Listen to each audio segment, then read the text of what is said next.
এক জঙ্গলে একটি খরগোশ ও একটি কচ্ছপ থাকতো। খরগোশটি ছিল খুব অহংকারী। সে সে ভাবলো কচ্ছপের সঙ্গে দৌড় প্রতিযোগিতা লাগাবে। তাই সে কচ্ছপকে বলল যে তুমি আমার সঙ্গে রেস লাগাবে। কচ্ছপ বলল হ্যাঁ চলো।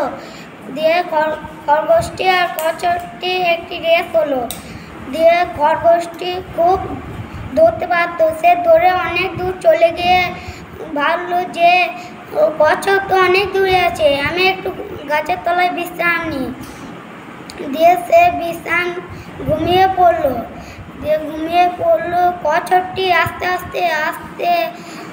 আস্তে এলো এবং ওকে পেরিয়ে চলে গেল।